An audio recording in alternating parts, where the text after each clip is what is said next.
Proper story is supposed to start at the beginning. Ain't so simple with this one.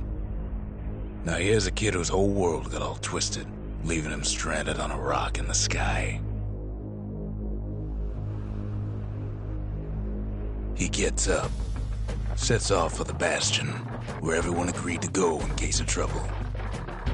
Ground forms up under his feet as if pointing the way. He don't stop to wonder why.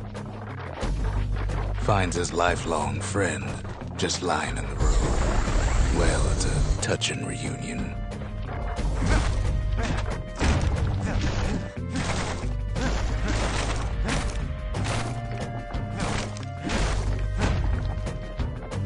He sees what's left of the rippling walls, years of work undone in an instant, in the calamity.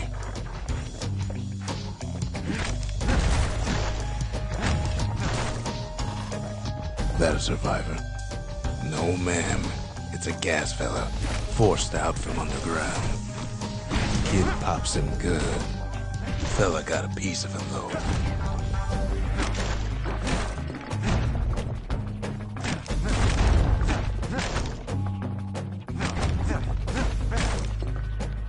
An old repeater falls out of the sky. Ain't a gift from the gods, but it'll have to do. Gotta hold her still to spin up the chamber.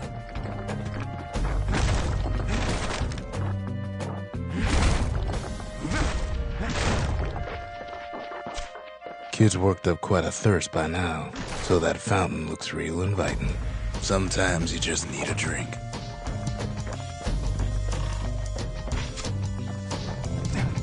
A school of squirts tunnels up around them. Must have fled here from the mines.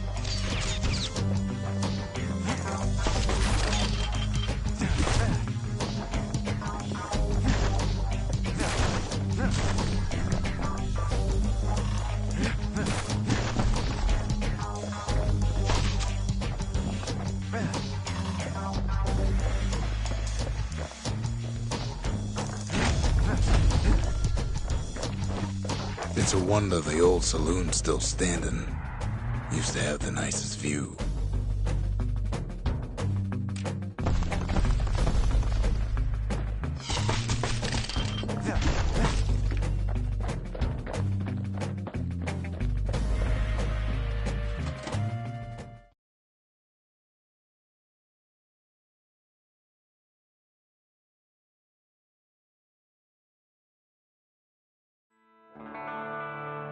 He sets foot inside one of Zealandia's famous watering holes. Inside's old Rondi, the bartender. The calamity got him before his drinking did.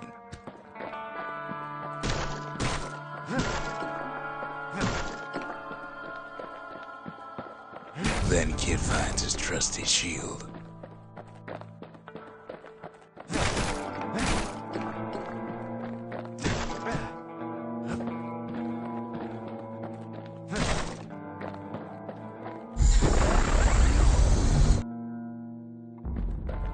But just as he's getting a handle on it, the security takes him for a petty thief.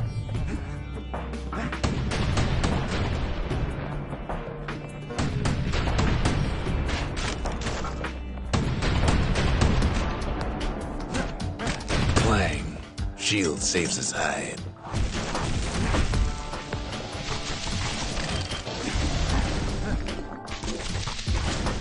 Windbags start turning up for last call.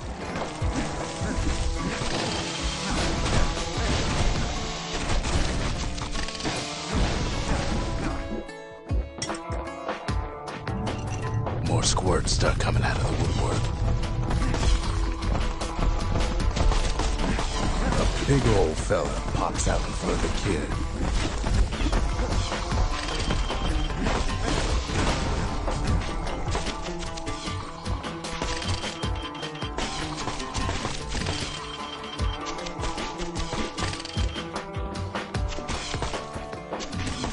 Kid sees the way to the Bastion out the window. It's a bit of a drop.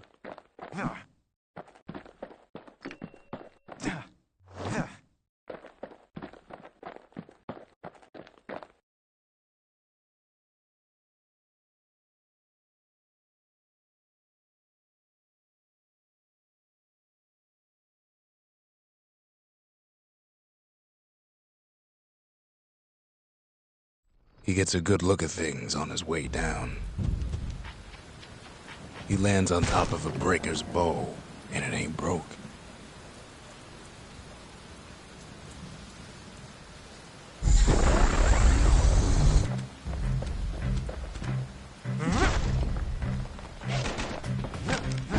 The kid spies a good perch for some target practice. He knows he should draw the string all the way back.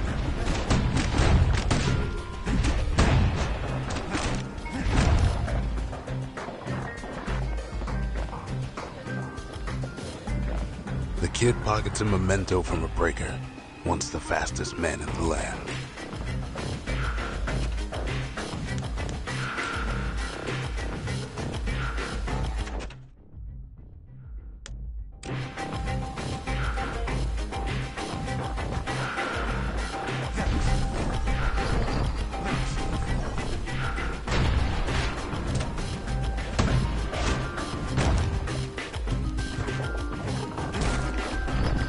Good news is the emergency defenses still work. Bad news is they're aiming for the kid.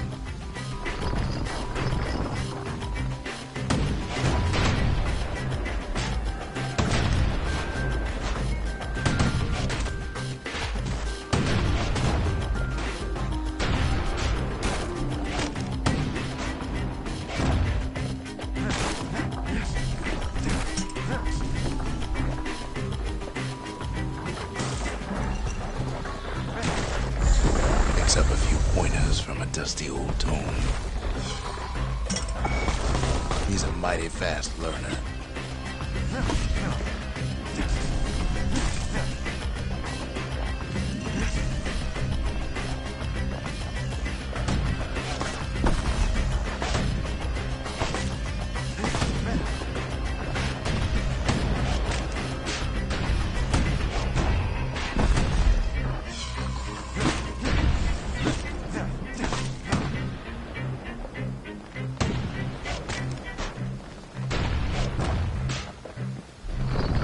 He finds the distillery, right next to the arsenal.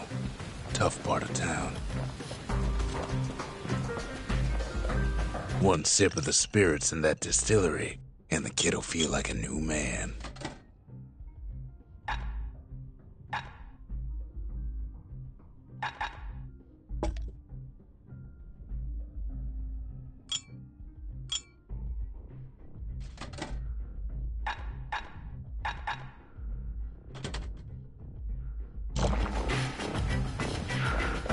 The arsenal's where the kid can pick the best tools for the job.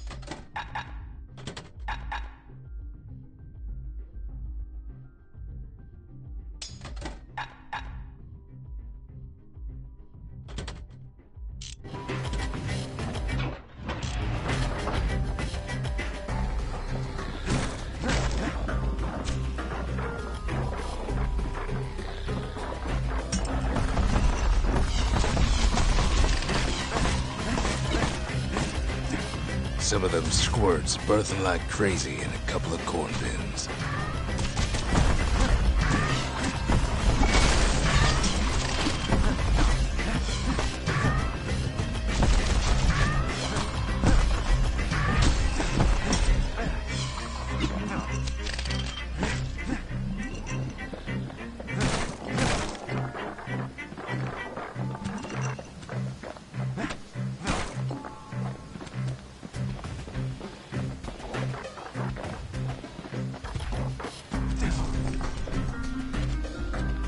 That one was Maud, the tutor. Once taught the kid good manners. He never used them, though.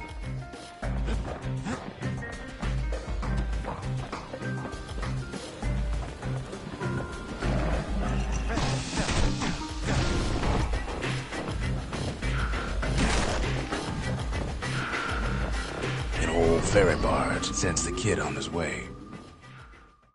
The Bastion's real close now.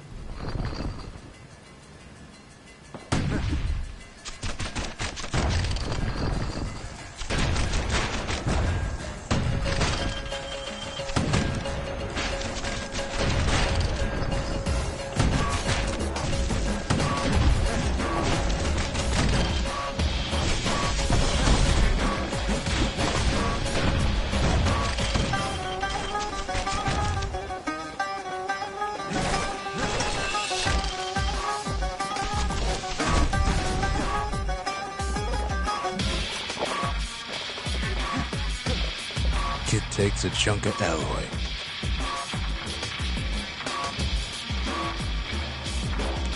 Smell of barley and spoiled blueberries fills the air. Scumbags. Kid maybe shouldn't have done what he just did.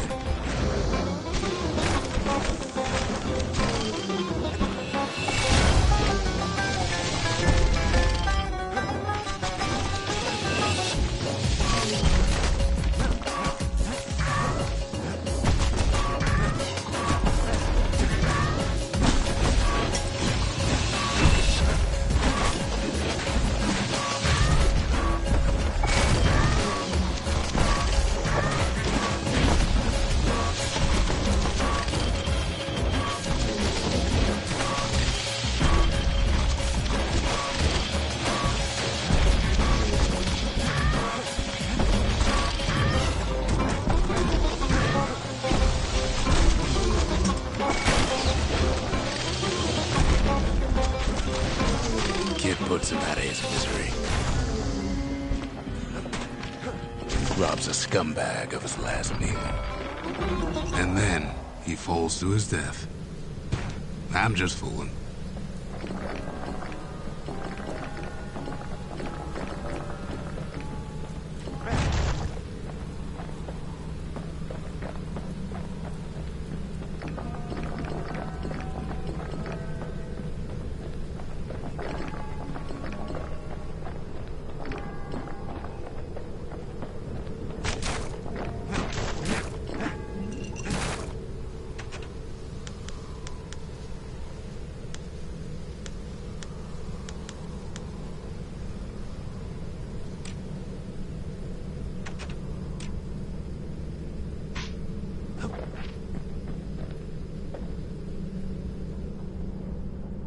Kid better watch his step.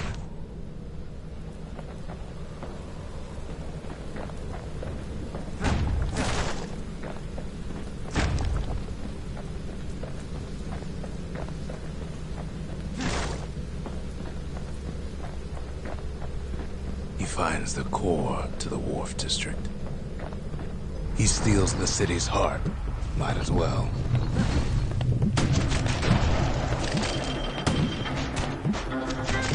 Kid has a feeling he better get a move on. The place is starting to fall.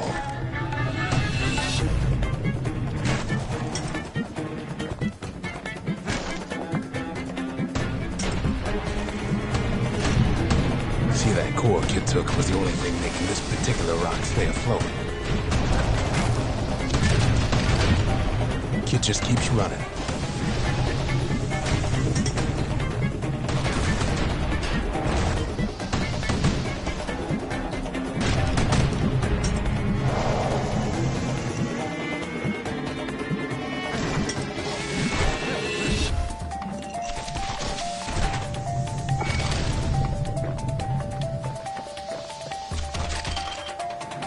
At last, the skyway's in sight. Whisks him where he needs to go.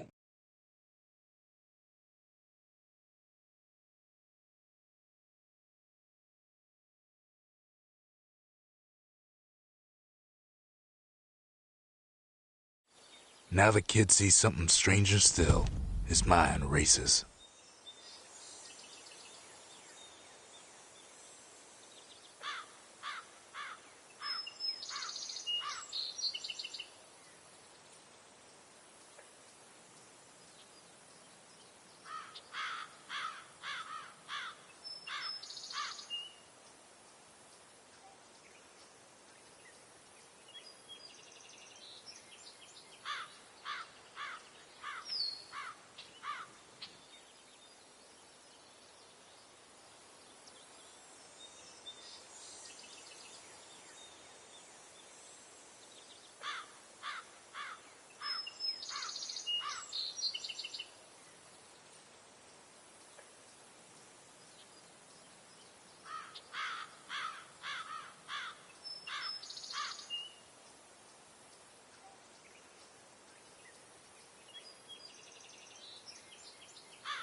Did anybody else survive? Sure enough, he finds another. He finds me. We talk for a spell. There's a bit of the Bastion's power in that crest, enough to point the way to the cores.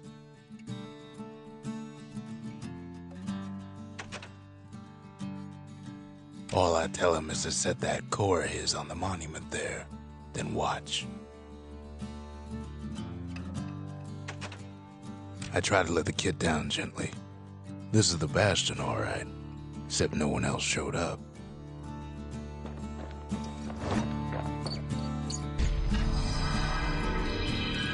And just like that, the Bastion comes alive.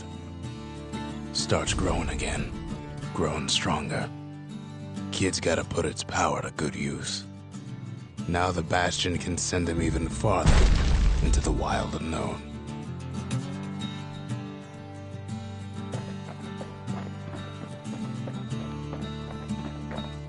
Kid ponders what to build.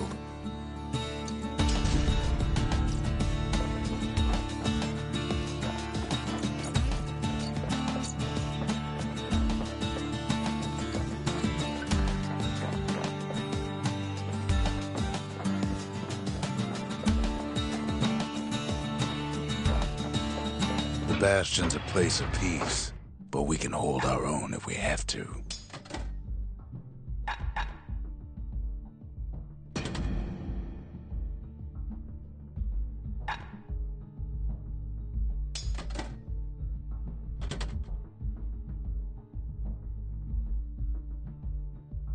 A repeater goes with a hammer better than a box of nails. Kid don't know what's out there waiting for him. The Skyway. Now the kid can ride the wind to distant lands.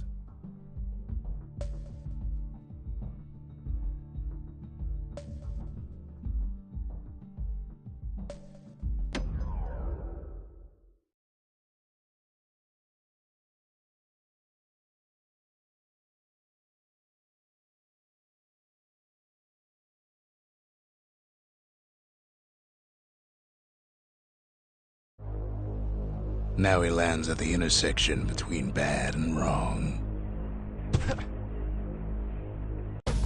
Ought to be a core down one of these twisted streets. But which one?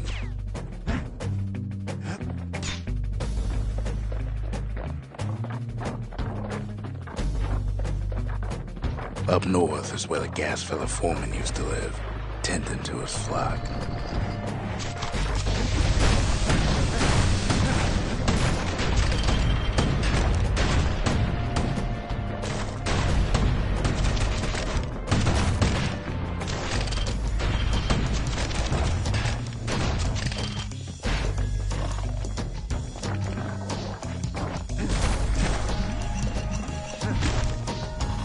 No white gas fellas all dress alike. Kids wondering the same thing. And there it is, but it's locked down tight in an alloy cage.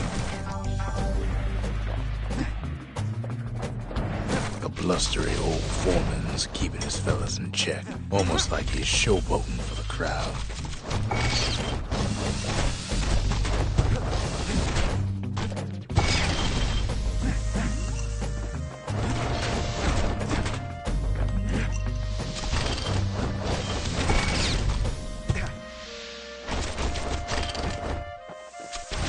And now there's a new marshal in town.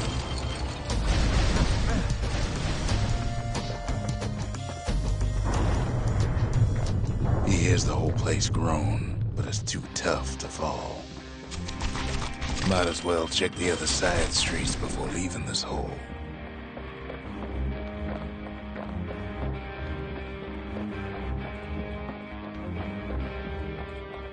He heads for the squirt steps. Won't be no field trip this time.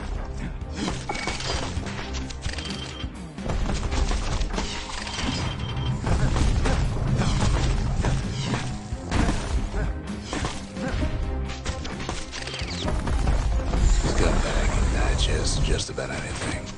Except for this. It's quick for slicing and light enough to throw.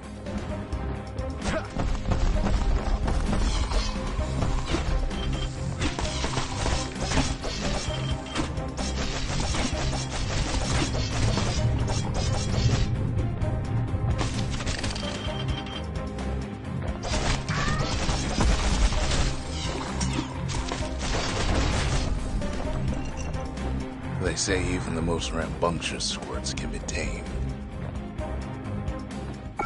Squirts don't make the best of friends, but they can be useful in a pinch.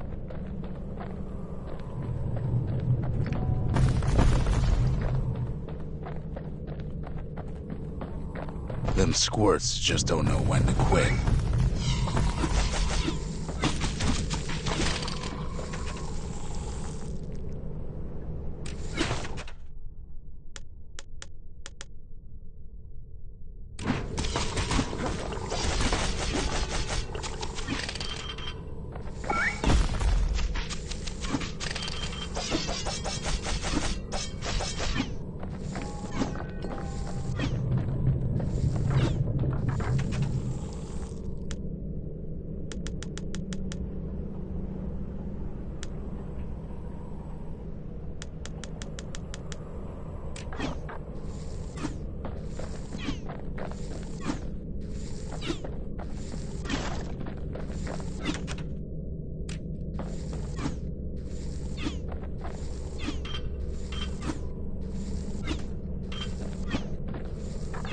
He heads for the east side, where windbags used to keep the local forge.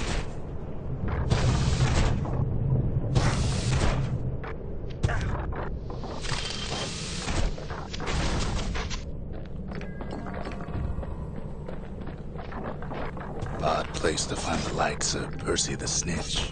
Never much cared for that big wide grin of his.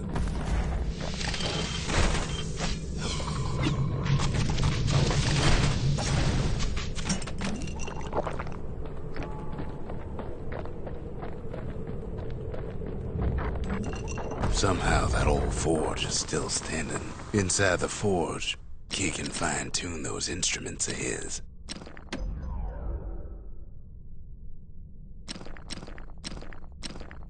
Kid's lifelong friends looking fit to keep on fighting.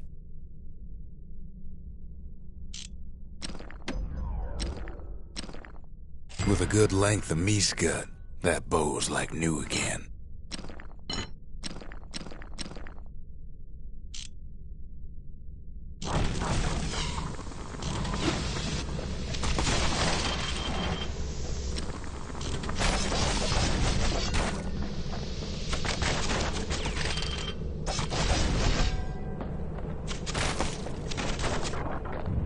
The rest of the path is gone for good, and his city crest won't bring it back.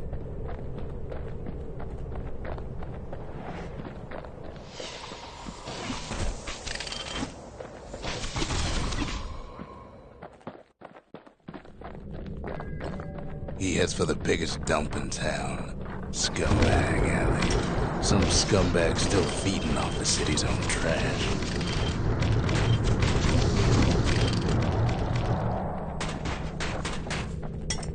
And there he is, the oldest scumbag of them all, Gershel. The calamity ain't done much for Gershel's sunny disposition. Kid cuts up Gershel like a pineapple. Old scumbag didn't feel a thing. Kid's ready to go, and his ticket out's right where he started.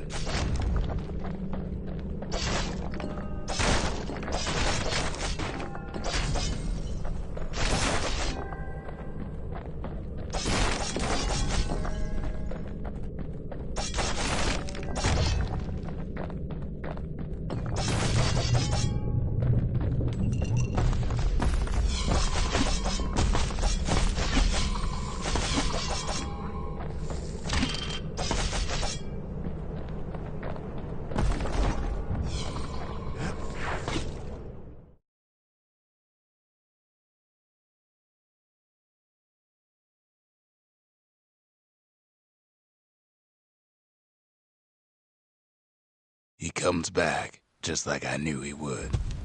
The core hums in his pack. The monument's calling for it. The windbags used to be all right. Then the calamity took the floor out from under him.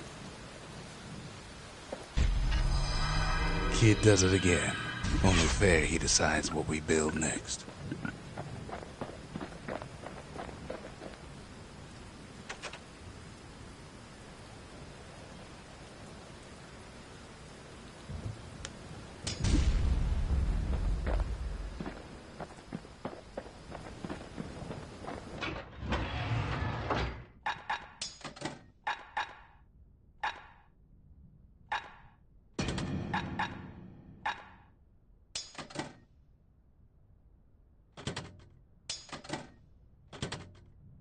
The repeater and machete, favorite choices of the Ura hunters we once fought.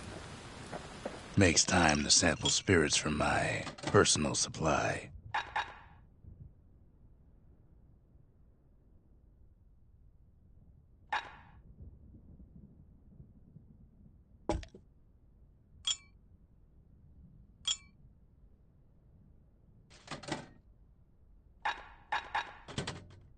Where whiskey has no scent, but tastes like a peppered boot heel, it's not for everyone.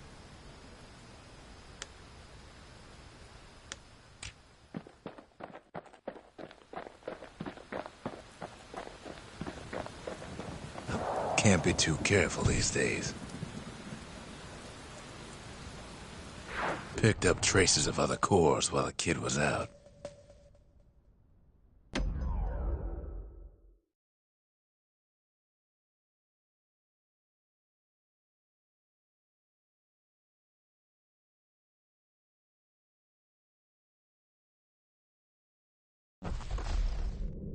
In better days, the melting pot was sealed tighter than the skin on a squirt.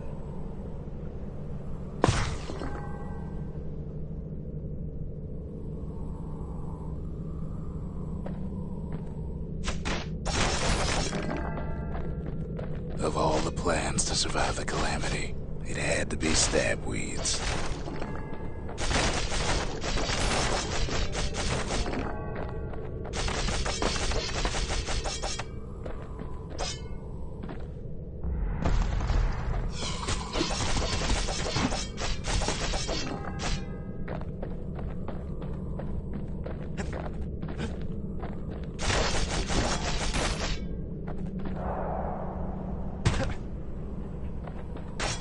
Blasted things hurt like a broken heart. If there's a core, he figures it ought to be deeper down.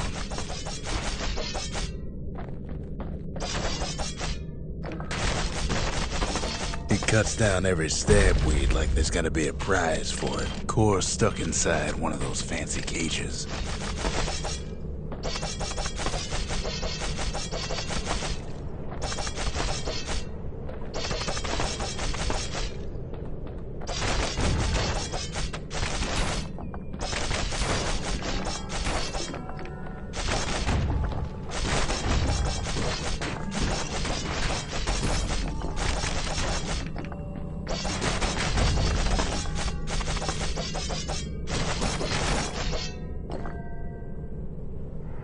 Some of the stuff lying around was downright dangerous.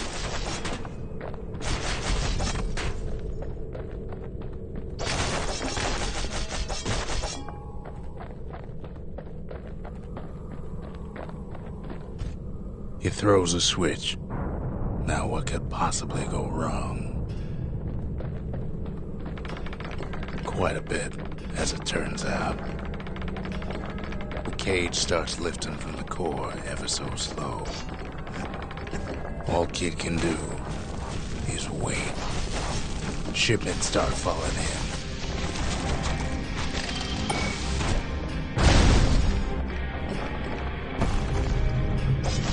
Not every squirt's born bad. Some spring to the kid's defense. Judging by the movement of the cage, it's gonna take a little while.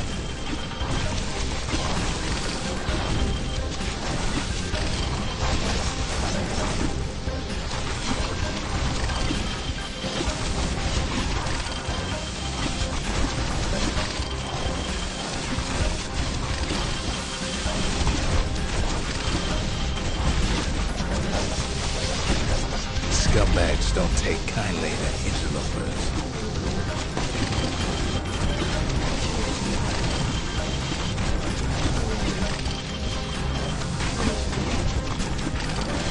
Even some gas fellas take his corner. Heard he'd pop that mean old foreman.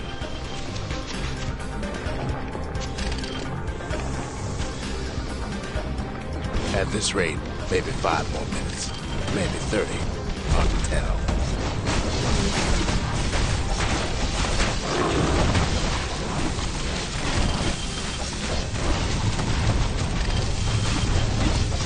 Squirts get real territorial around the core. Then a shipment of free samples shows up.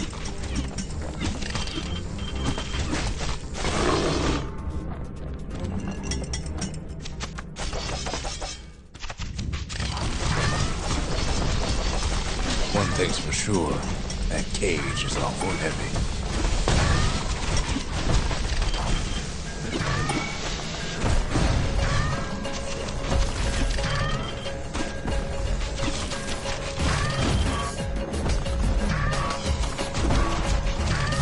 It's a troublesome scene to be sure.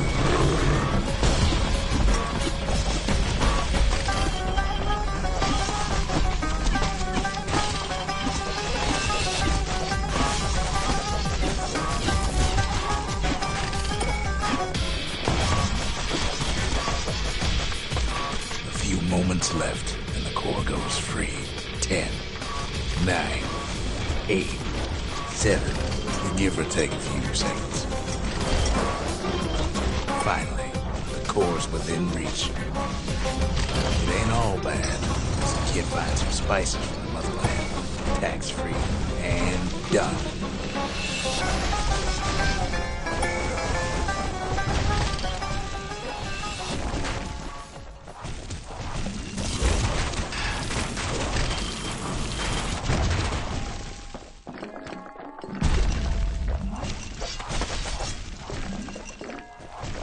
He's got it.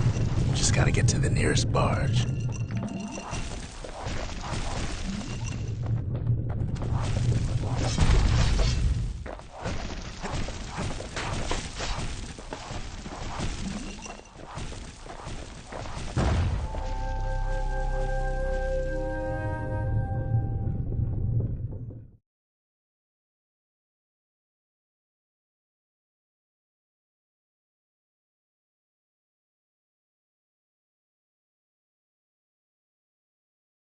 I still remember the look on his face after that one.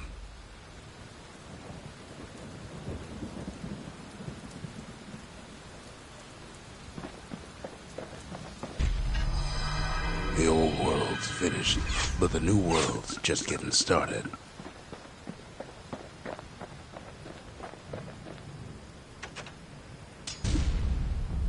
A lot of things need fixing up in this world, and we can start right here. Turns out those old bones still have some spark in them.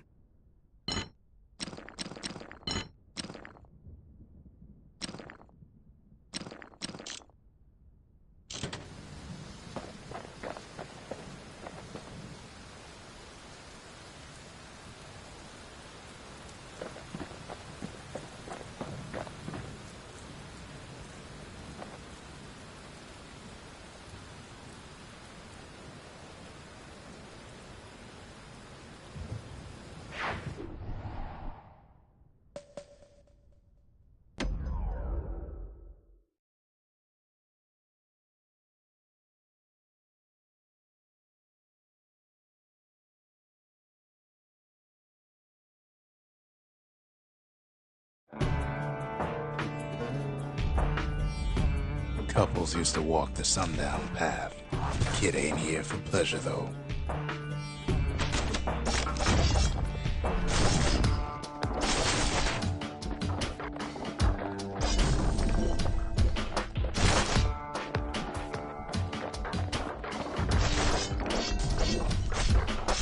But then, somebody gets to the core before the kid.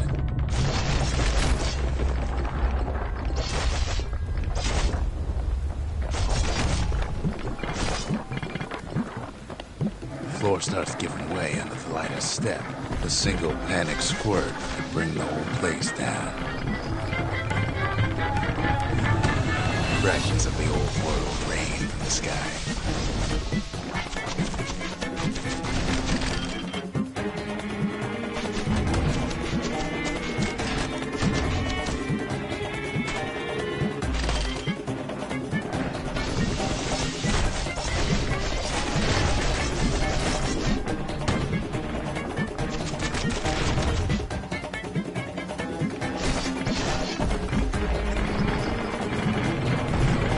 Stray valuables are lying everywhere.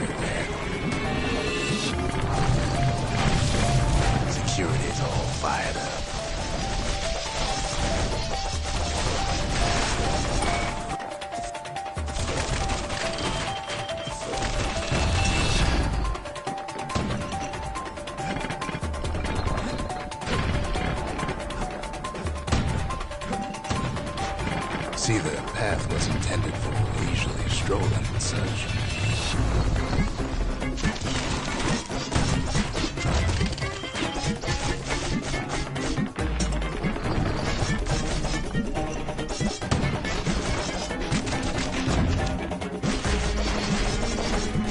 Sky bridges link the path together. One of them bridges whips the kid along. Finds a spyglass, like the ones they'd use to search the stars. Air travel always was an iffy proposition.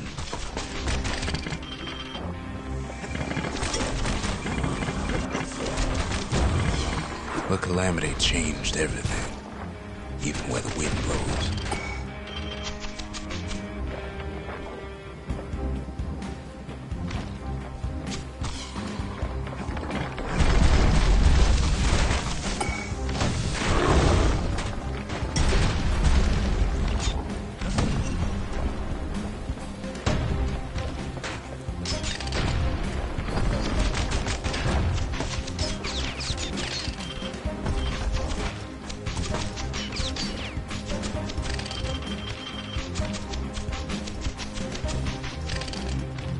Well, if we mastered the winds in the old days, we can do it again. But the question is, who else could have taken the core?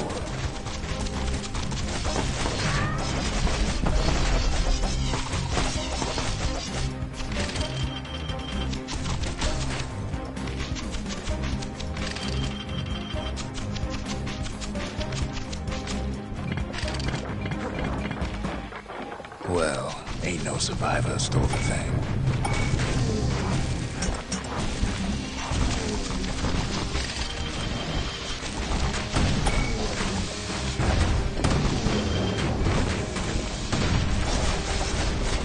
Scumbag ate it by mistake. Tough break. Unlike the kid, that core ain't coming back.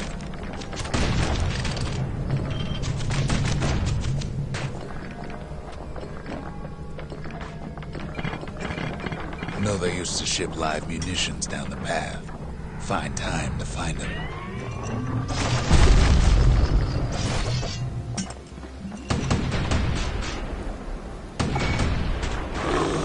These wires toss those things plenty far away.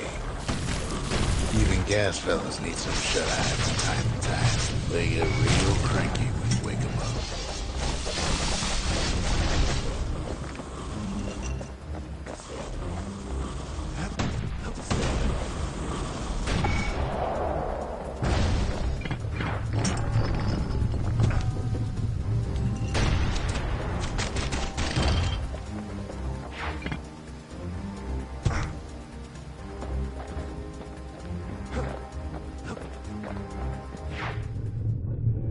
In all his toil, Kid keeps coming back to an overwhelming question.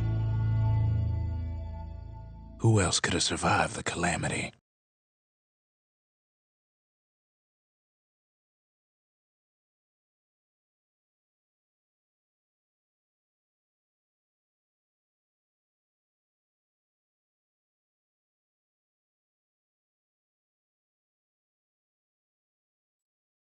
So he didn't find the core that time, but that ain't about to stop us. We could always see the stars. We just never could reach them, no matter how high we build.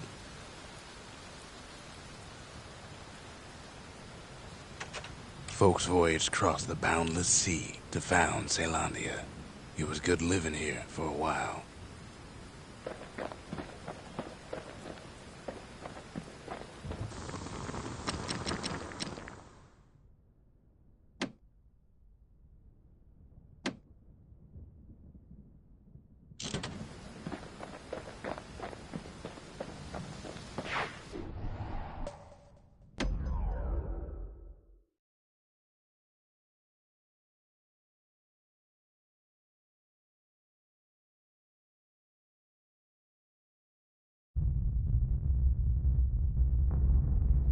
The dead welcome him with open arms.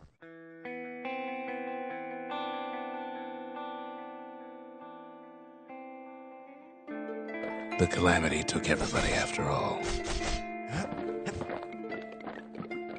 Kid sees it plain, frozen faces all around. He don't much care to see him. Not like this.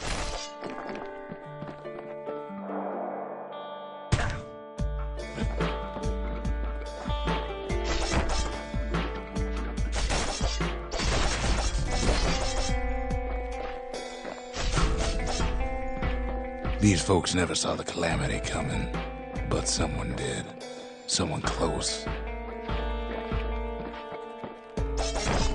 Someone who ain't like Mr. Beckley and his kindly wife. It was someone like him. Kid sees him there agape, in the flesh. It's a snag or two trying to get to him. He ain't about to stop, no matter what. He's got so many questions after all.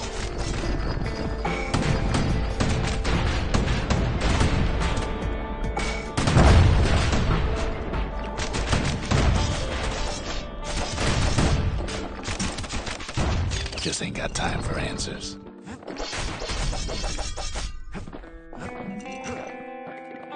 The Thunder brothers didn't make it. They never saw what it was like beyond the walls.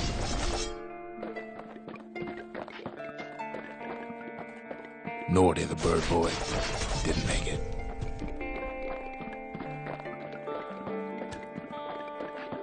The Jawsons. They didn't make it. Grady Sr., Grady Jr. They didn't make it. But him, he survived.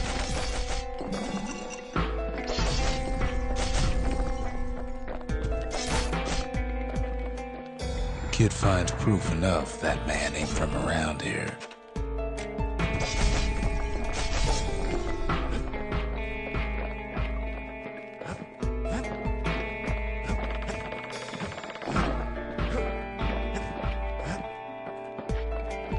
Just think, without that man, we wouldn't be here right now, would we?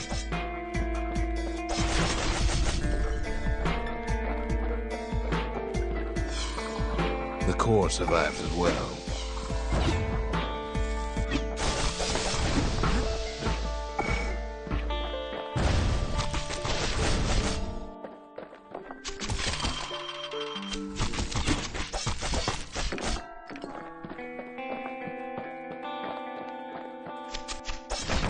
Kid does what he has to do.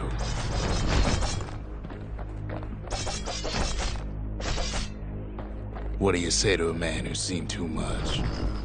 Kid hasn't a clue, but he says this. We have to go. Please.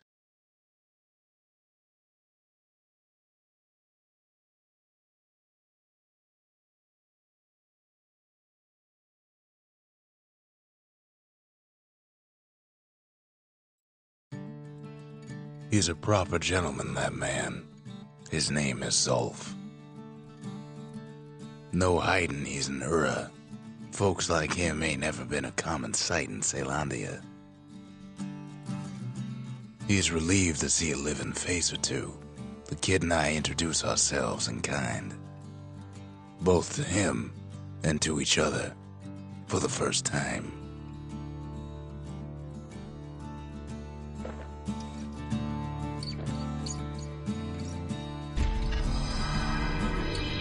The cores, they remember. That's why this place is coming together. That's why things are gonna be alright. For Zolf, Caelondia was like a second home. He's real worried about his first home, too. Far to the east. We all lost loved ones in the calamity, he says. I don't know how I'm gonna go on without mine. Zolf offers to help me plot the skyways for the kid. At least the calamity hasn't touched the stars, he says. He was born in the Tazzle terminals. The Ura sent him on a mission of peace to our city, and he's lived here ever since. We fought the Ura decades ago, but that was then. Things are different between us now.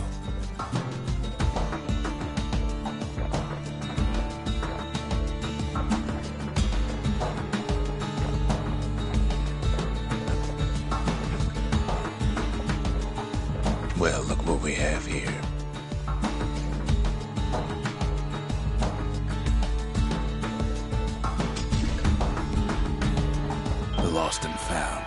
Here, kid takes fragments of the old world and makes them whole again.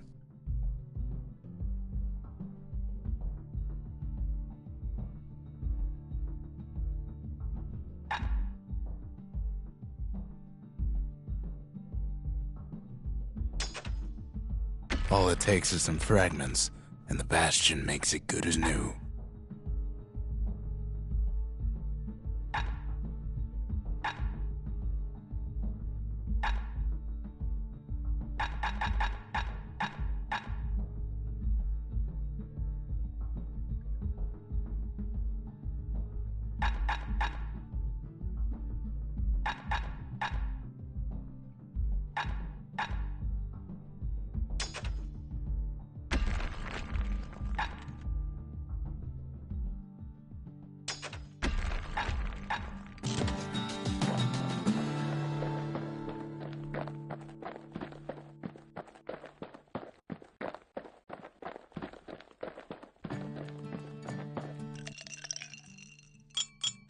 Squirt cider will toughen you right up.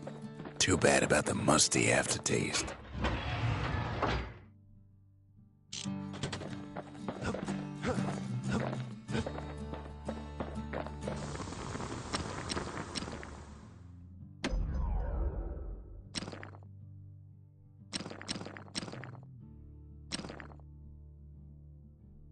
A little Zolwood oil and that blade shines like a light.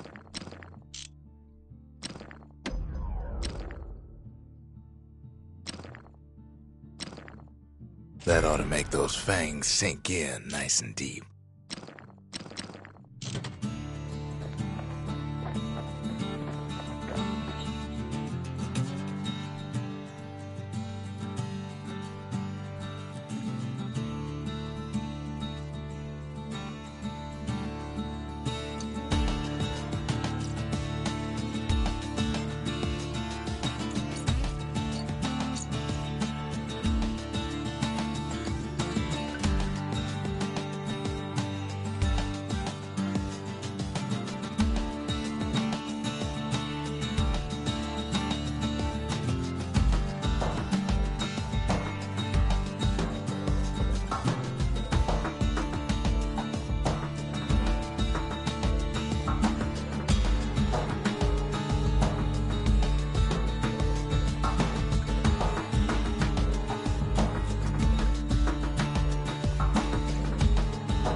We tracked down a couple more cores near the edge of the city.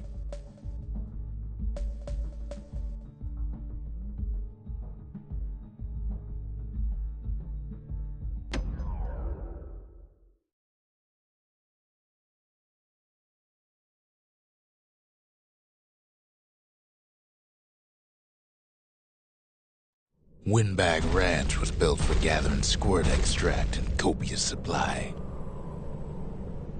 Ain't nothing more healthful.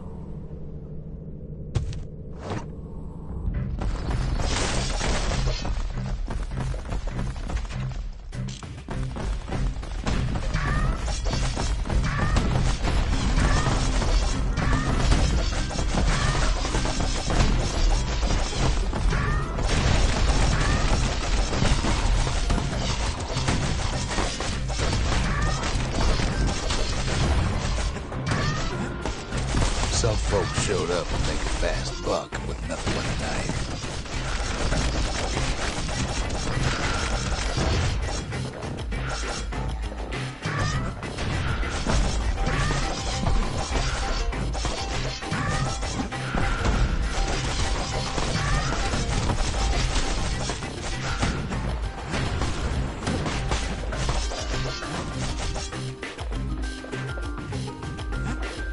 Other folks came to train their throwing arms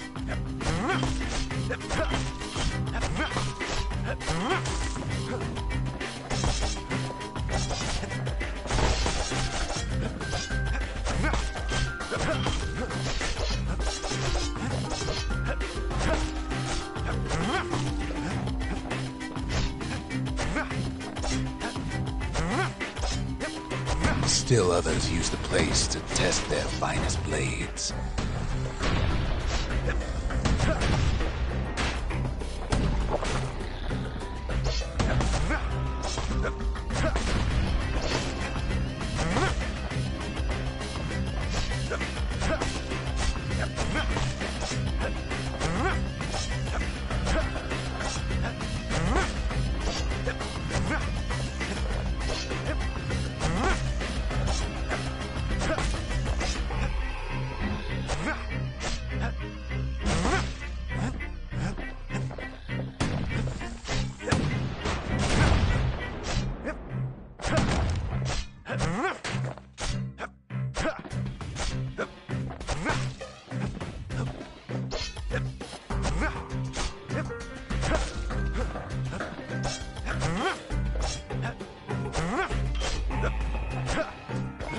Place gets awful slick sometimes.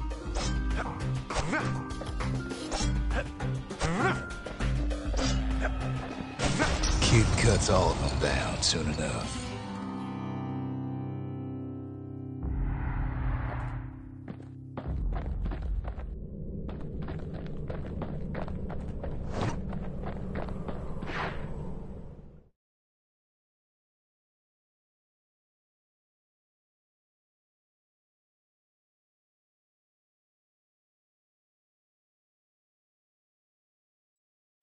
Kid comes back from Windback Ranch, smelling good and ripe.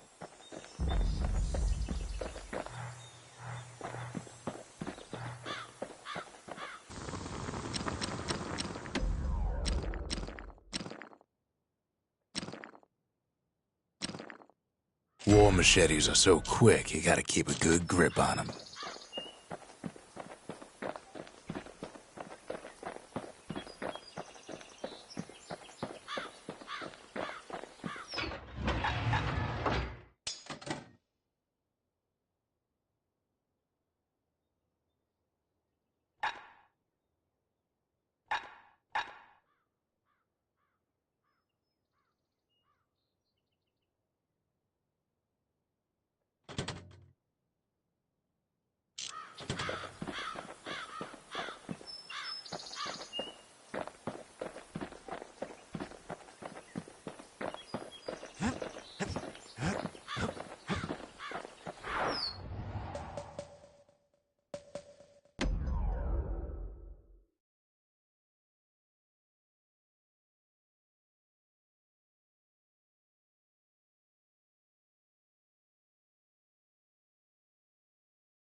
No use praying to the gods these days. No time for it either. Kid says a little prayer anyway. Couldn't hurt, right?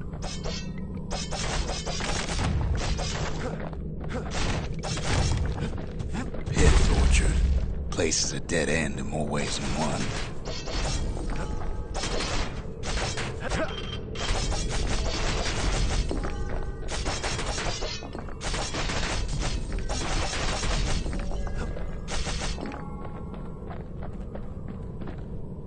Folks used to make pilgrimage here to pay their respects to Pith, the bull. Well, the gods are long gone now, and the orchard core is long gone too. Seems Pith ain't much of a watchdog. Kid gives that old bull what's coming to him.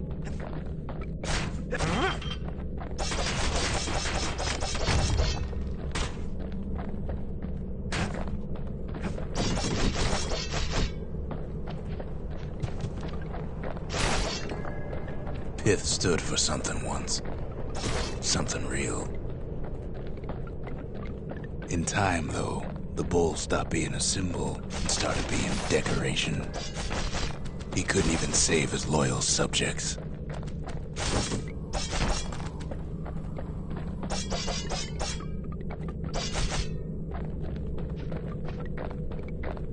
Pith makes a decent scarecrow, at least.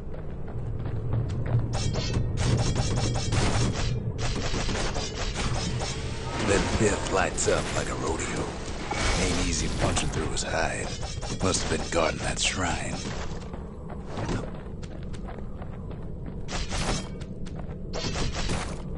So what'll it be? Invoke the gods? Or tell them off?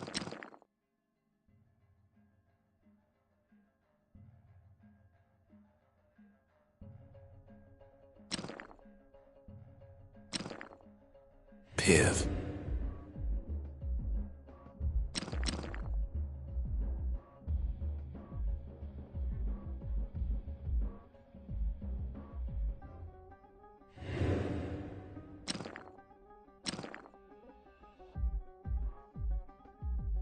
Kid don't need favors from the likes of Piv.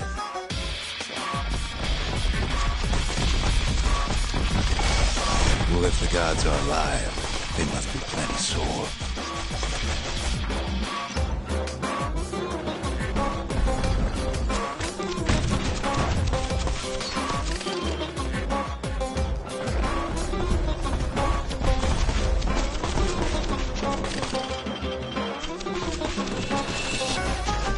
Popping windbags is hard enough. No need to get the gods involved.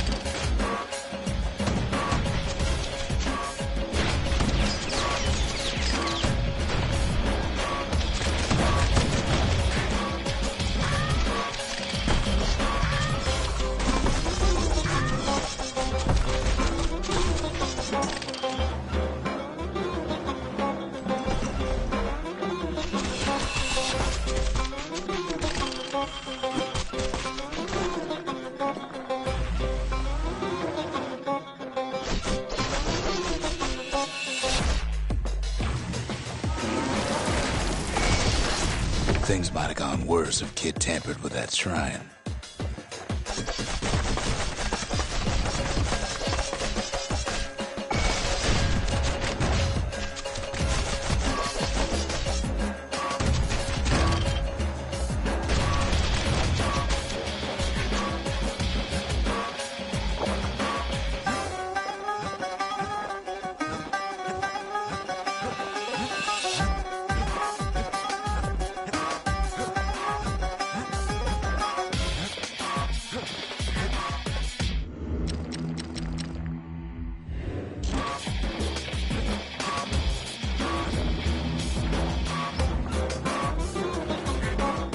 Kid ain't never seen windbags that quick.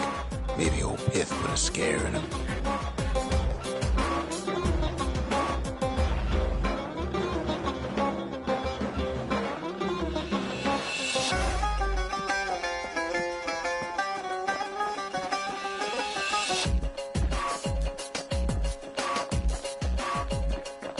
Kid ain't found a core, but at least he found Zolf's precious shrine.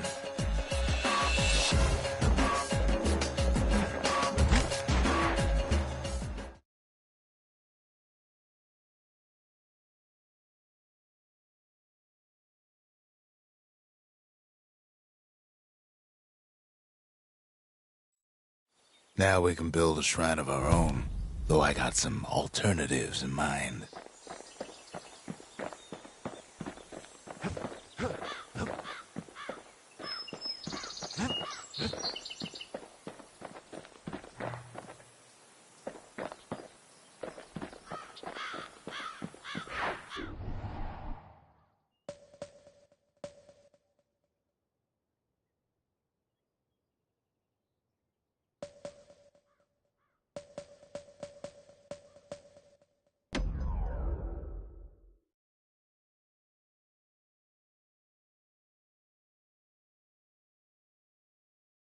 The breakers used to come here for target practice. Used to play a little game. See who could bust the most targets and the fewest shots. He's focused.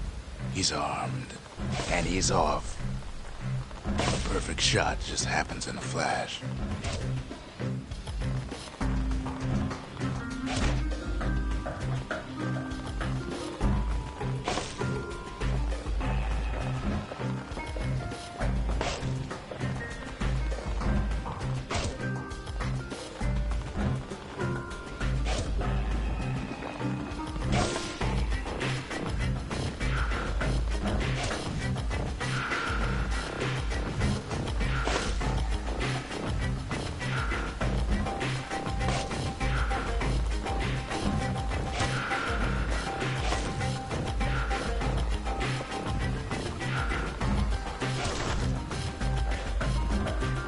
Kid ain't done bad at all.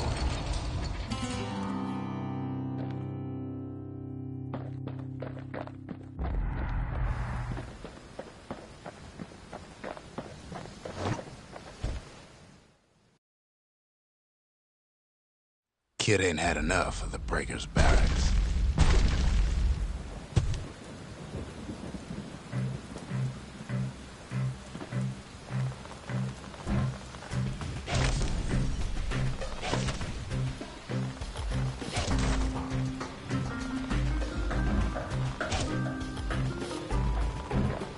Takes practice, and a mighty strong bow helps too.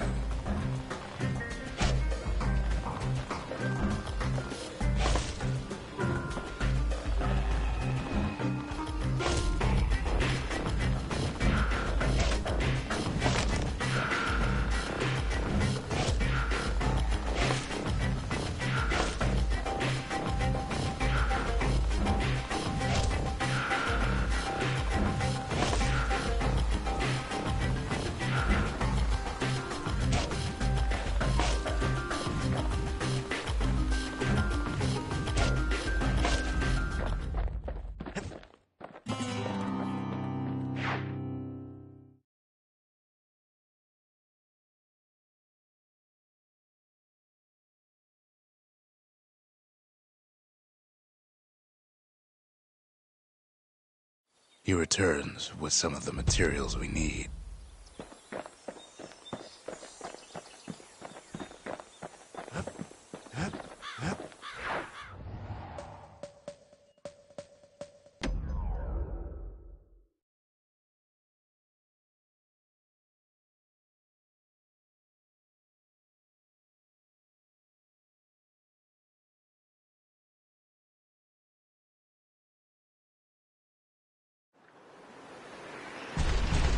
There's only one way to Cinderbrick Fort. The hard way. Sure, the city marshals may be gone, but now the fort's crawling with windbags.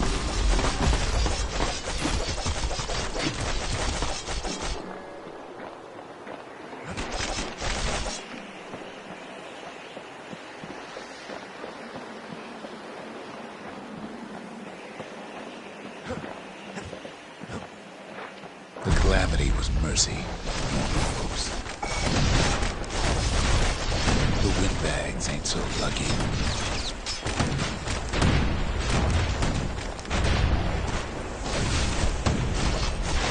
They've been left to freeze or starve or face the kid.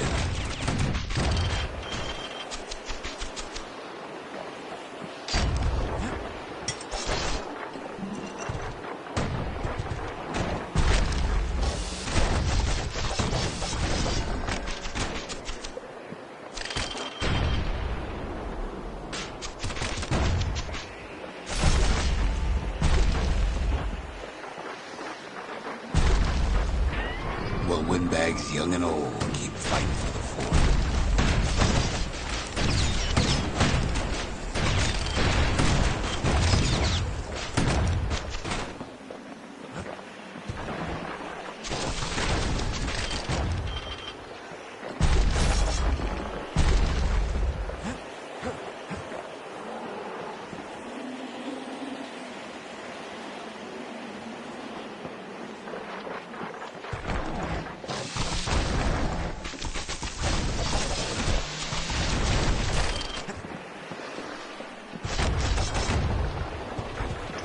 Marshals left the kid a parting gift.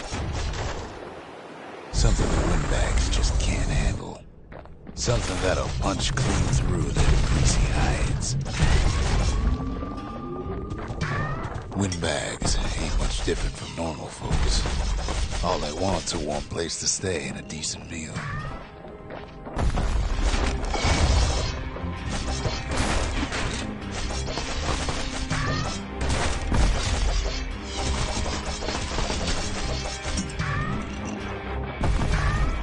The calamity drove the windbags topside. A lot of them wound up here in this very fort.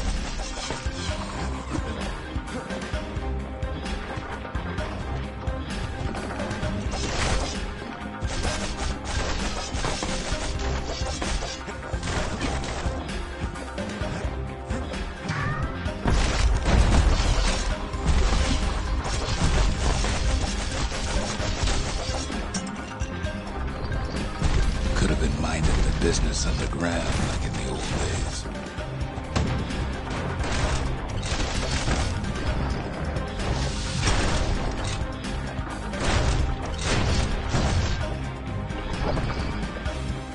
Windbags can't use the Marshal supplies, but the kid sure can. As for the windbags, Cinderbrick gave them enough heat and metal to munch on for a while. Well, the fort ain't theirs by right. Can't blame them for wanting it, though.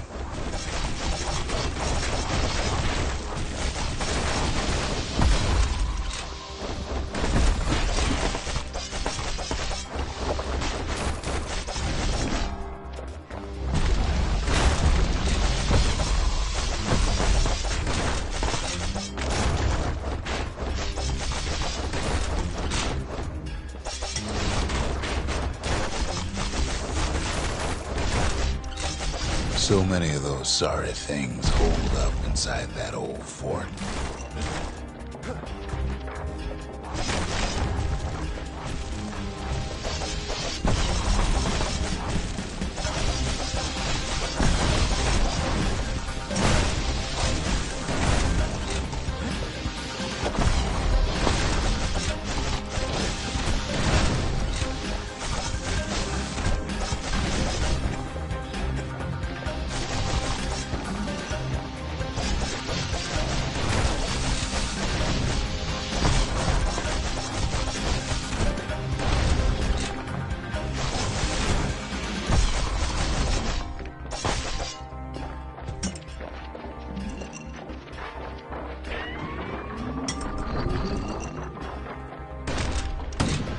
Kid's blasting everything in sight with that newfangled musket.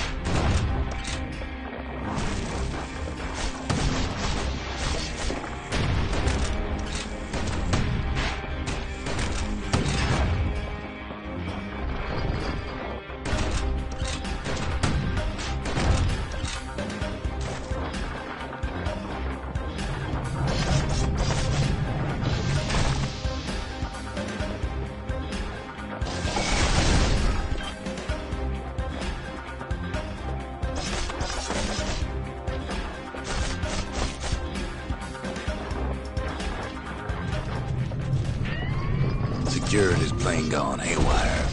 Windbags gummed up the works.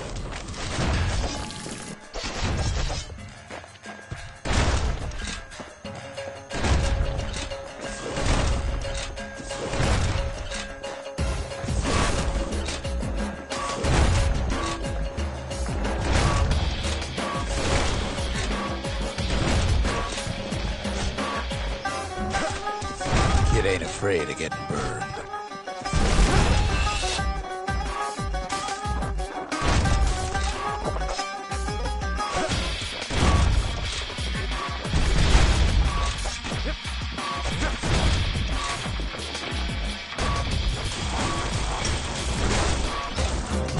They trapped the kid in the middle of the force parade grounds.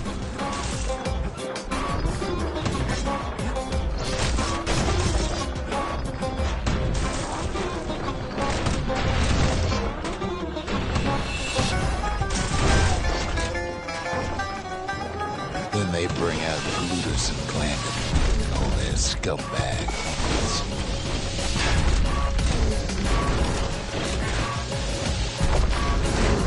They got something to gain, and only their sorry hides to lose.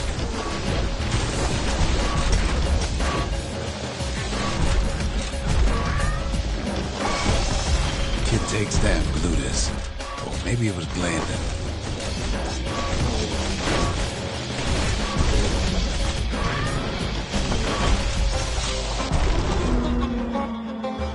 The uncles go out with a rumor.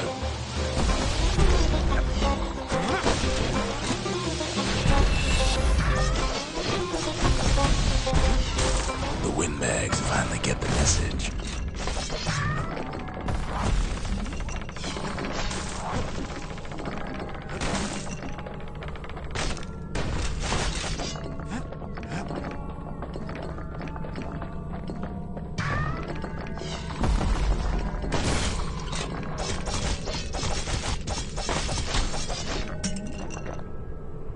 Kid used to dream of getting a marshal's badge, but not like this.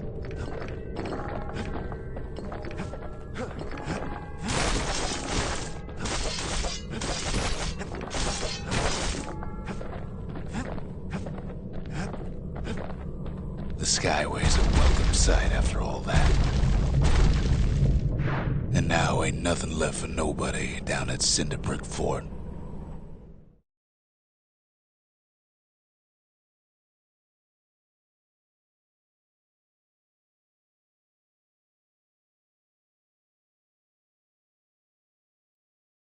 Kid shows up just as Zulf's telling me about his own journey to the city.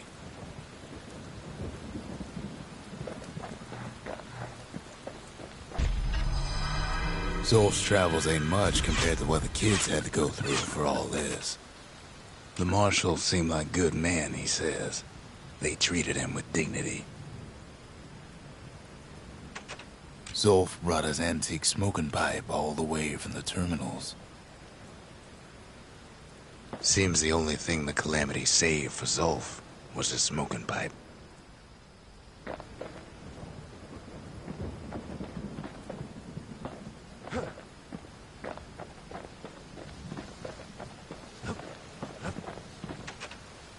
Even since the Ura surrendered to us, the marshals kept a wary eye on him.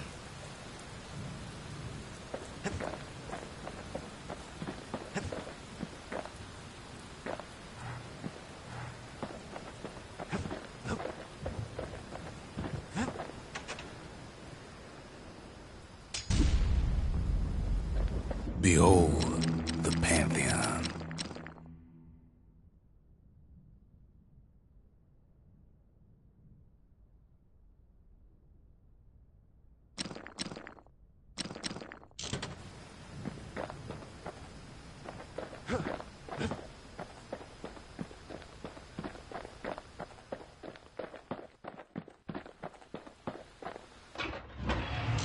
Anything survives a musket shot ought to be quick work for that blade.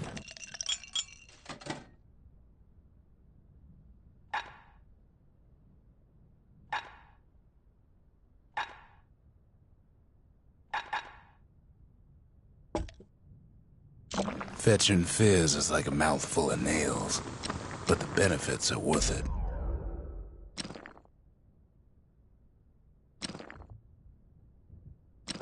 Kid packs a special surprise in every one of those arrows.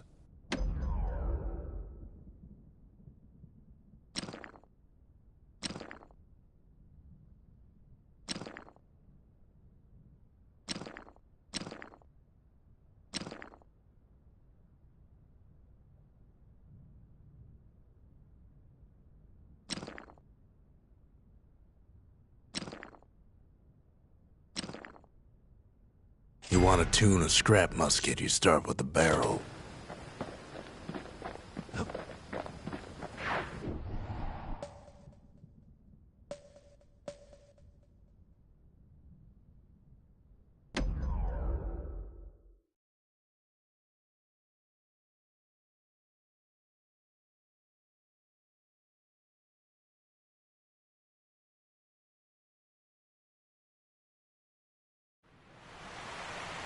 The Langston River flowed free and wild till the calamity drank it all up. Maybe all that water just grew wings and flew off.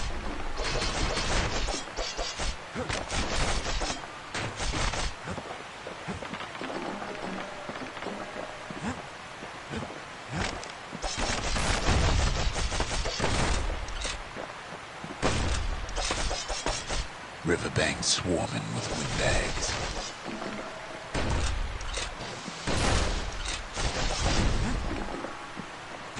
They're so bent on finding the core, they hardly notice the kid. Lucky for him, the certain famous ferry barge is still afloat. Weeping Nellie. She'll send some squirts crying home as she leaves port. Maybe Nellie knows the way to the core. Maybe she can slip right past all the clamor on the coast. Or maybe not. A security skiff pulls up portside.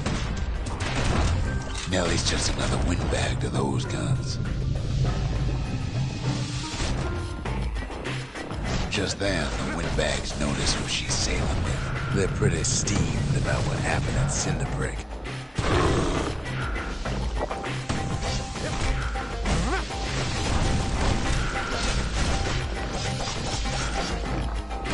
They try to cut her off.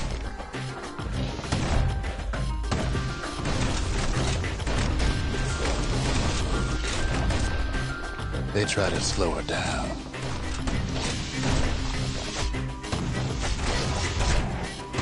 They try to knock her out.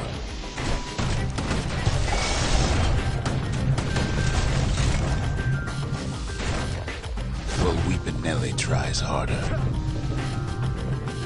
Try as she might, though, she hits a snag. Kid's gotta help her get untangled. Favors for favors.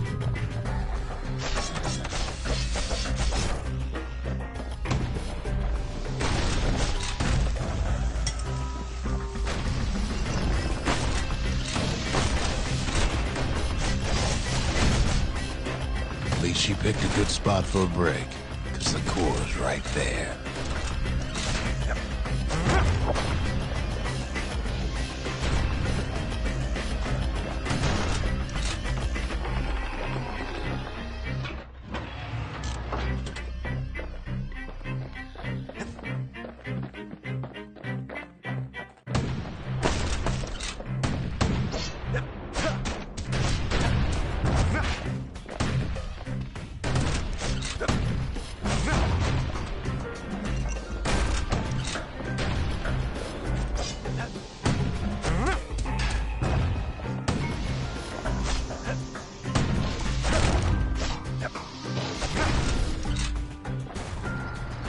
Then the kid hears an unusual sound, like 100 flapping wings. Peckers.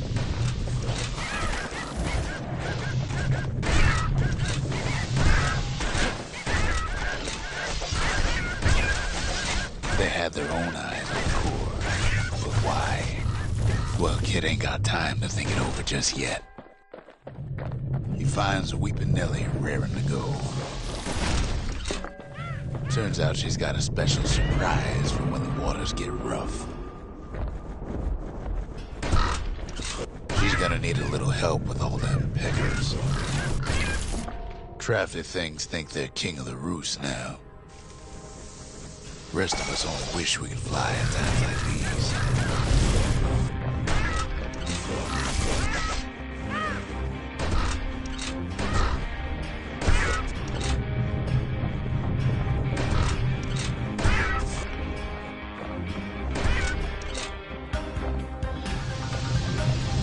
Security skiffs keep on coming starboard side.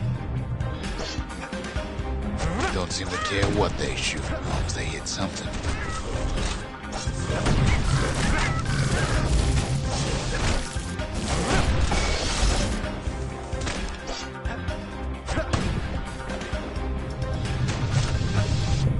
The windbag's getting even better out here.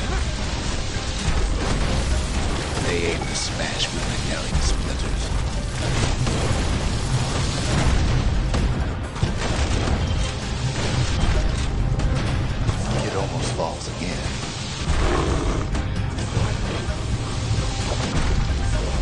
know the kid's just trying to help.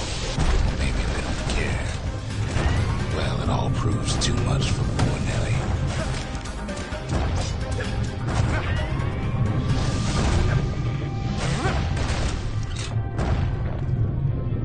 She's just gotta make one last stop. With her last breath, Nellie gets the kid to solid ground. Solid ground in Pecker country. They want that core real bad. Seems Calamity ain't hurt Pecker's appetites. Kid shoos him off, knowing they'll be back. Know how many times Kid nearly fell off the barge back there? 3 times.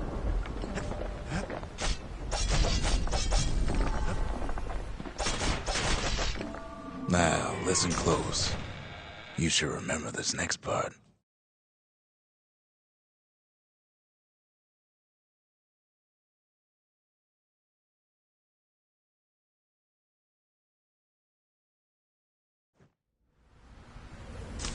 Why go to Prosper Bluff?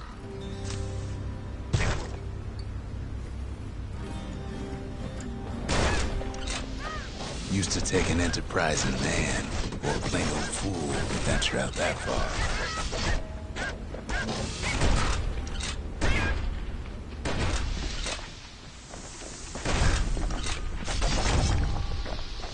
The city was the most beautiful place in the world. We all knew that. But on the other hand, some folks just yearn to see the things they're told they can't. And that's why you go to Prosper Bluff, ain't it?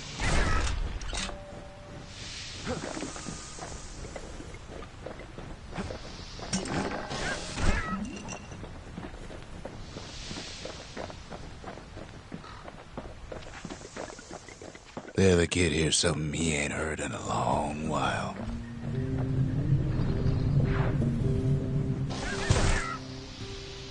How's it go again?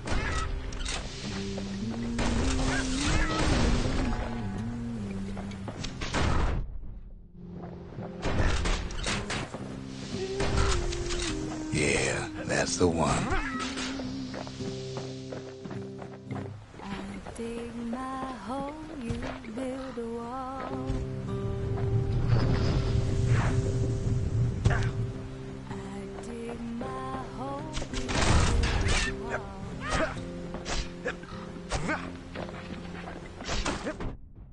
Day that wall is fall. Can build that city on a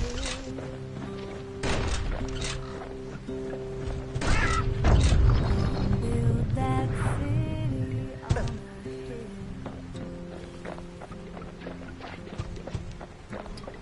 Someday those wheels are gonna fail.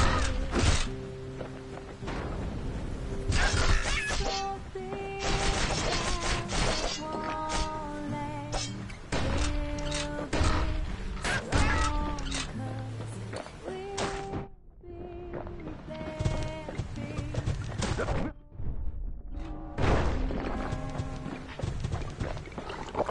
Build that wall up to the sky.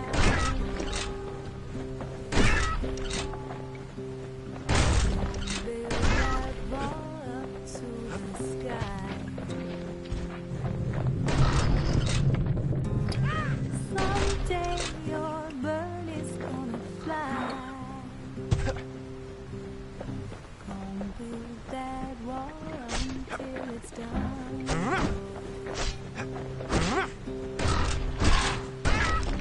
Build that wall until it's done.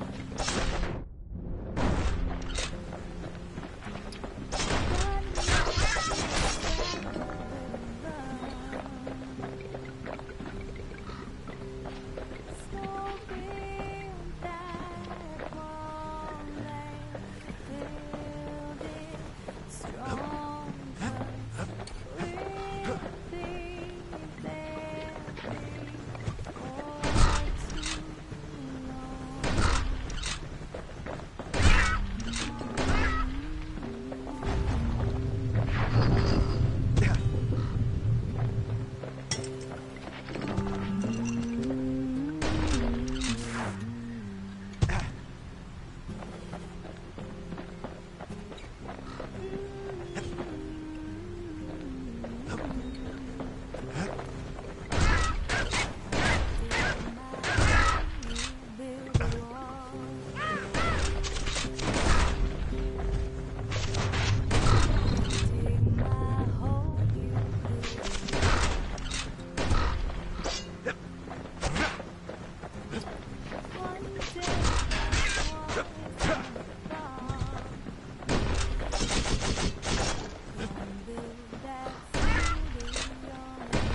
Well, no point explaining what happens next, right?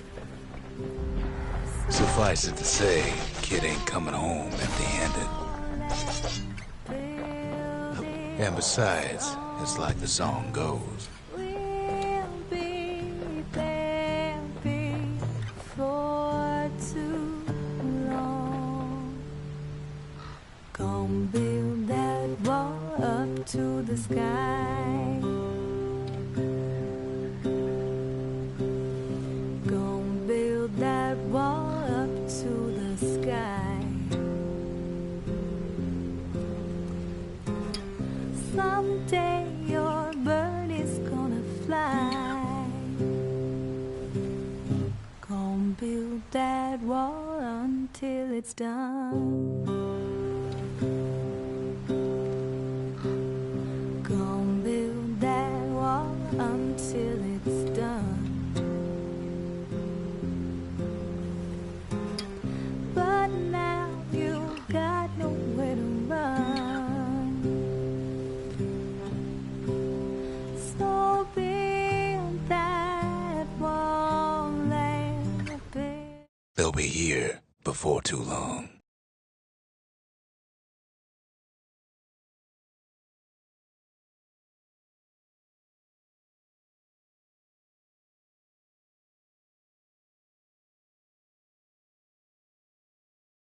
We darn near celebrated when the kid got back, didn't we? Zolf never thought he'd see a fellow Ura again. We become fast friends. Calamity has that effect on people. But there was more to be done. There was one last core to find. A scientific journal written in Zolf's native tongue. He learned so much from it. Too much. If only I'd known half the secrets of the Calamity were tucked away in that book, I'd have worked to translate it right away. Most of the Ura never got a taste of Ceylondia's fine goods, unless they were born and raised in the city like Zia here.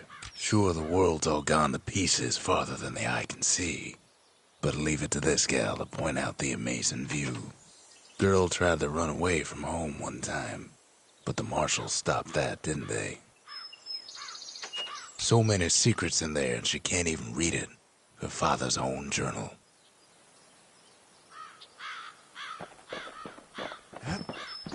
Poor kid collapses after just one drag.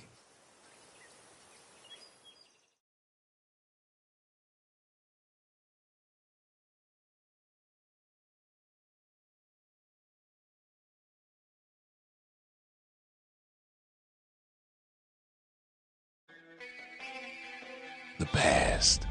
Only good thing ever come out of the past is history.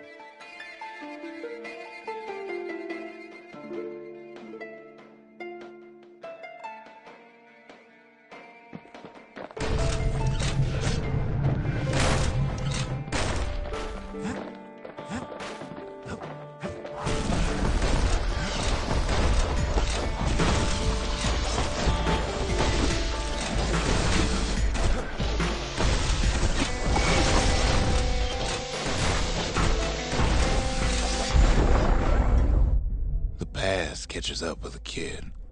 Hardly had a moment's rest since all this started.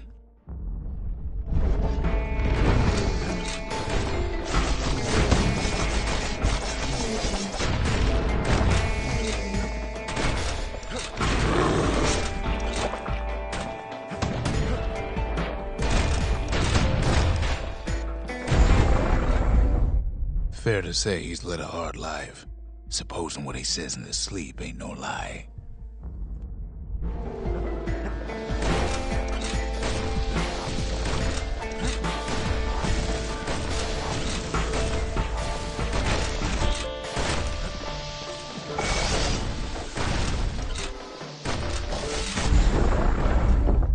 He never knew his old man, but he had his mama to take care of. Frail thing with pure white hair like his.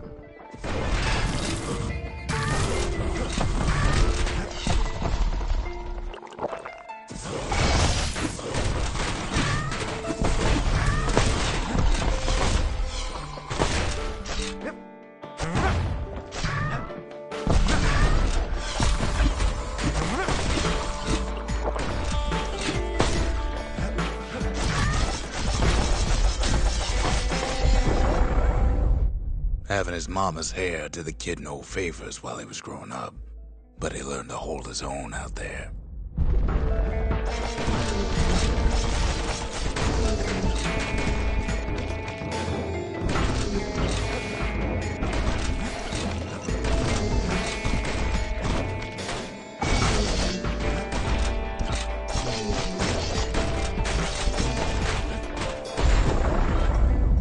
School ain't working out, so the kid signs up for a turn on the rippling walls. Make his mama some money.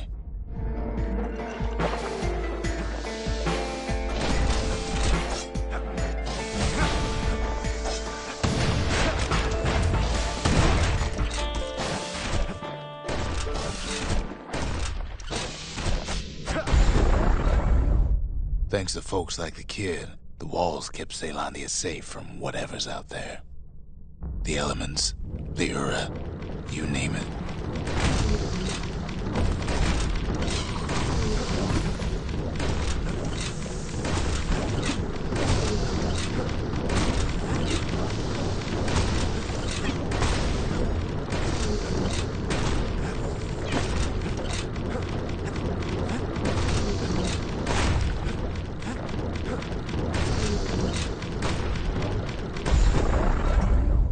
Once the kid done his time, he hurried on home.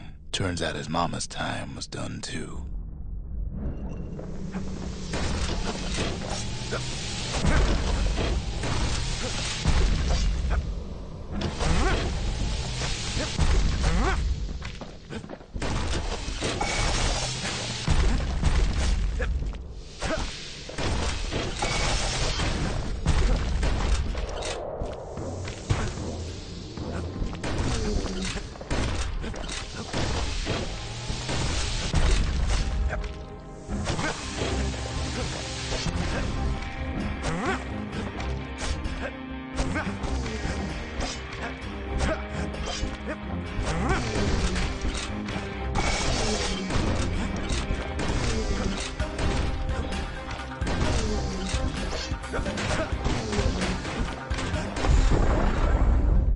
The city had nothing for him. The money he'd been sending home was nowhere to be found either.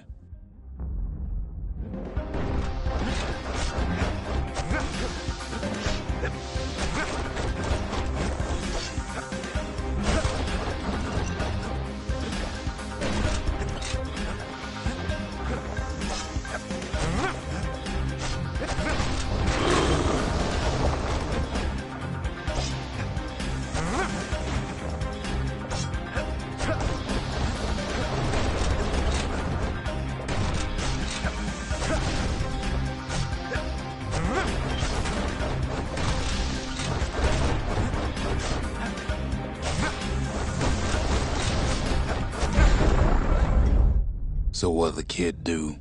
Why, he went right on back to the walls for another 5 years.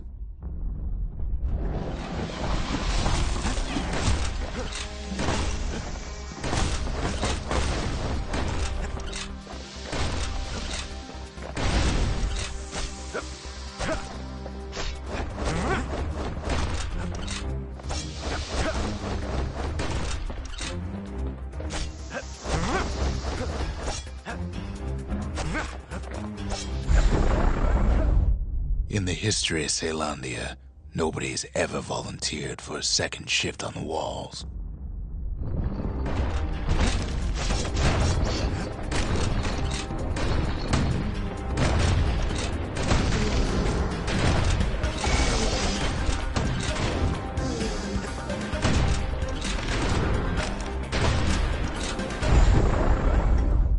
Out there, kid learned to fend for himself, learn to build, learn to break.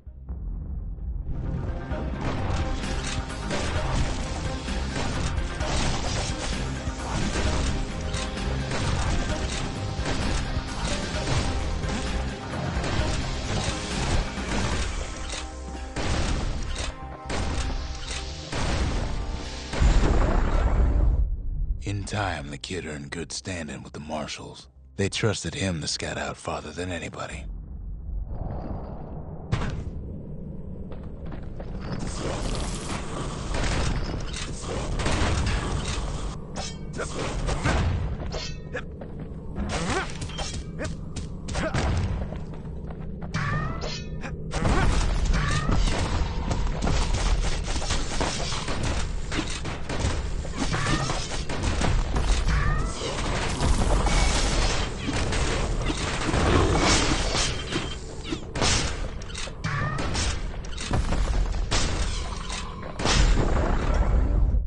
One night, on one of his expeditions, the ground beneath him shuddered, cracked, and split apart.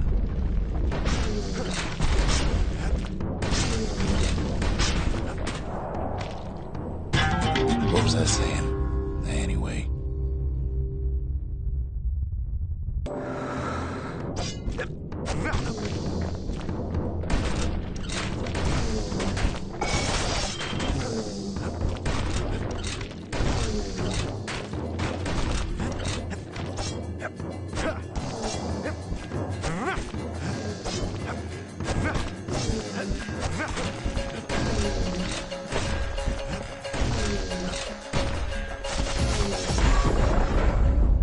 He saw nothing where the world used to be.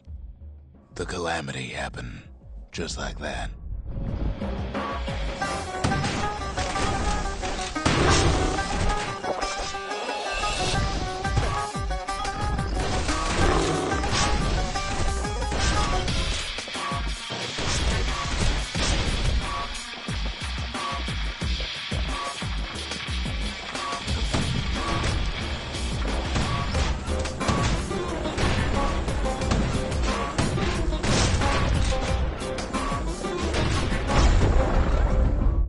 All the kid had to work with was his hammer and the clothes on his back.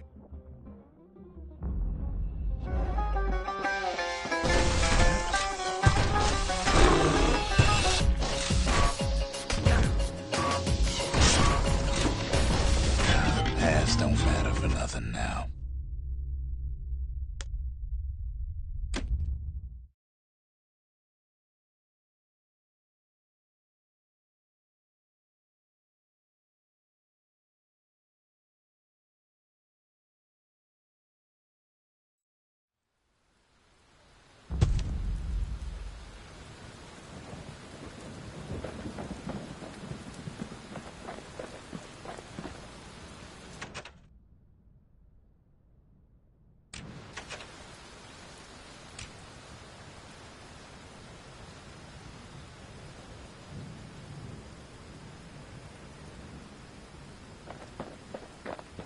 Kid ain't finished here yet.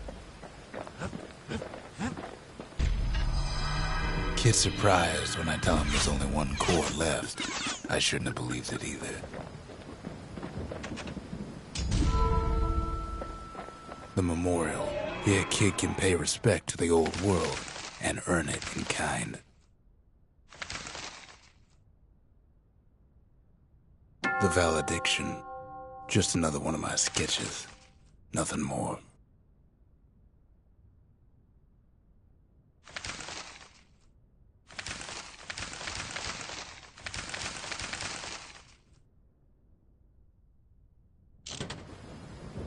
Words can't express what happened, but they're all I got.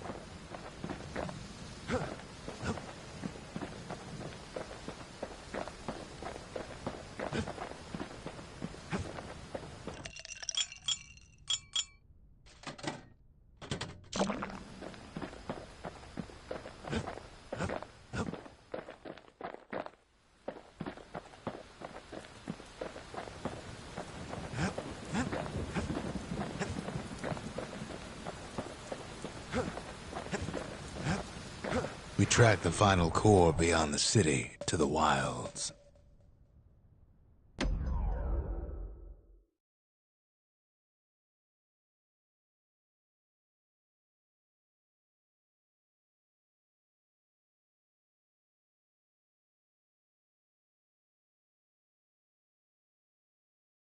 The wild unknown. Place can eat a man alive. Place is so raw, even the calamity couldn't cook it.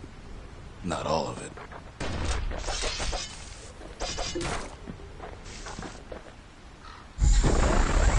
Know what's better than having a slinger pistol in a fight?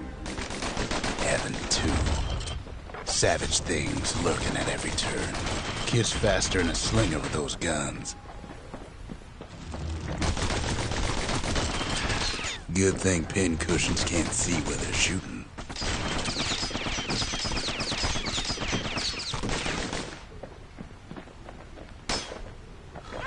Pecker's got the core, like that building Bastion of their own. The welcoming committee scrambles to attention. Didn't expect the kid so soon.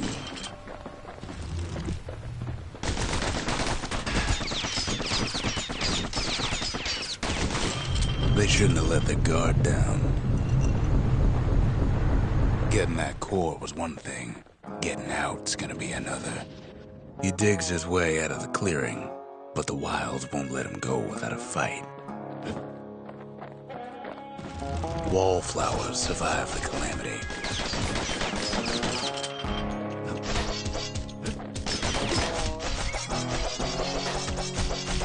Same goes for the kid.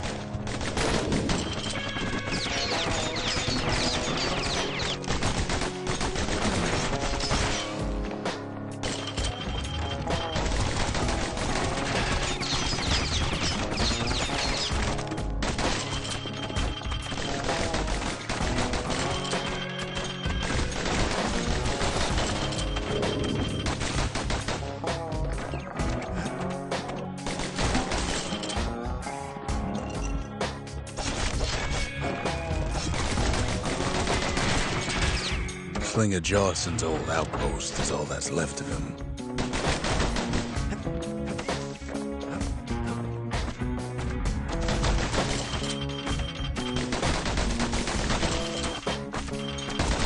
Don't ever turn your back on a pincushion. Kid's roused up half the wild by now.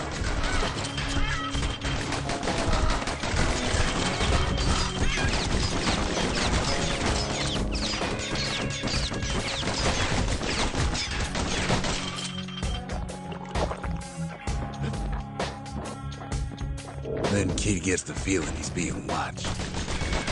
Not by me, by a lunkhead. Lunkheads ain't fond of two-legged animals.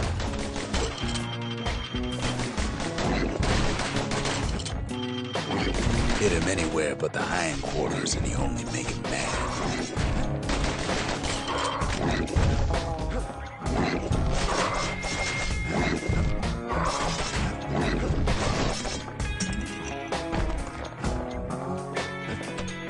Leave it to the kid to make time for stomping swamp weeds.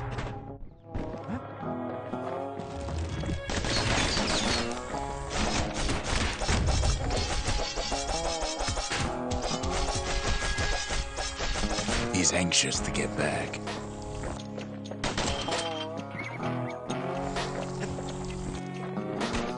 After all, he's got the final core. His journey's over, right? Well, no, it ain't. Not by a long shot.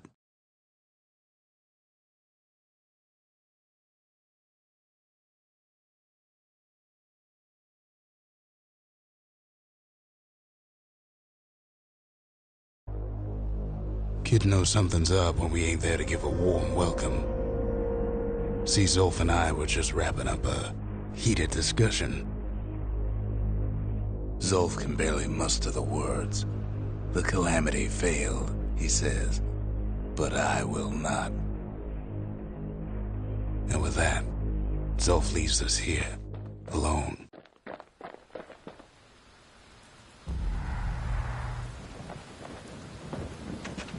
Zolf cursed the city, cursed the Bastion, cursed me, said he was going home. When Zolf got through reading that journal, he just snapped. Started smashing up the monument till I tried to stop him. Zolf banged up the monument pretty bad. But there's a way to put her back together. The shards. We're gonna need all of them to nurse the Bastion back to health.